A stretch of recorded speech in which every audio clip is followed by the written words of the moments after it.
Welcome to Ghost Storybook, the best collection of true ghost stories. Today's story is Rented House. One day when I was a child, me and my parents were looking for a home to settle in closer to my school I used to go to. My parents asked a few agencies around the area, and one of the agents showed us a home that was reasonable to what we were looking for. Cheap and not far from school. My parents decided to rent it as we were in urgent need to move due to end of school term, and we start school in a week. Mom saw the house. She liked it, but there was a strange feeling she had about the house she wasn't aware of yet. We slowly moved into our new home, till at least settling in. Our first night was fine, just a bit cold as it wasn't fully furnished yet, but there was one room at the far end of the house that always felt so hot. Every time we opened the door, it also had a rotten, smoky smell to it, but didn't really pay attention to the idea much.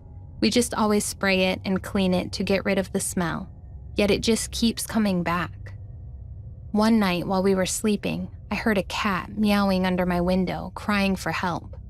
I got up to see, but then there was nothing to be seen. Thought I had a dream, and I woke up to it. Following night happened, same thing, around 12 a.m. A crying cat calling for help, along with the fireplace tray was being dragged in the lounge. I was freaking out and wished that it all was a dream, while the cat kept meowing louder and louder. I went to see that cat this time. I saw a black cat under my window crying. The same room that always was so hot suddenly opened. I got up, ran to my mom and dad's room, told them I can't sleep and what had happened.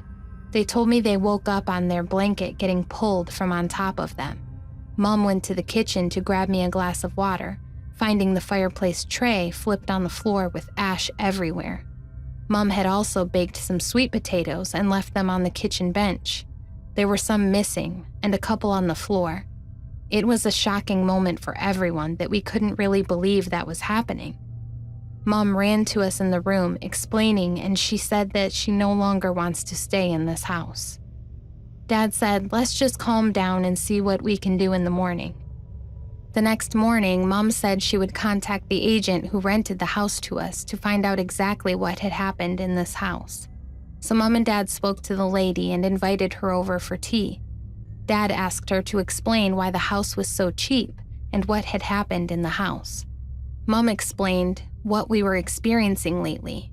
She then told us that many others liked the home but experienced the same problem, and that the original owner of the house came one night from work after a long day, cooking himself dinner, while suddenly the fire caught on to him, while he screamed, running to his room to fetch his phone to call someone for help, and failed and passed away. After the lady had left, leaving us with the option when to leave, Mom said that we should start packing and leave. At least we could get a hotel for now till we find something else that night. We left to stay at a hotel. While we took our bags, and on our way leaving, I found the same black cat that was meowing under my window. Found him dead. I knew it wasn't all a dream after all. I knew that all I saw and heard made all sense after hearing the lady say her part to the story to finish it off, and knowing that there is another side of life that we cannot see, but to know that there is another living out there other than humans. Hope you guys liked my story. I would love to hear yours too. Thank you for listening. Subscribe us for more stories.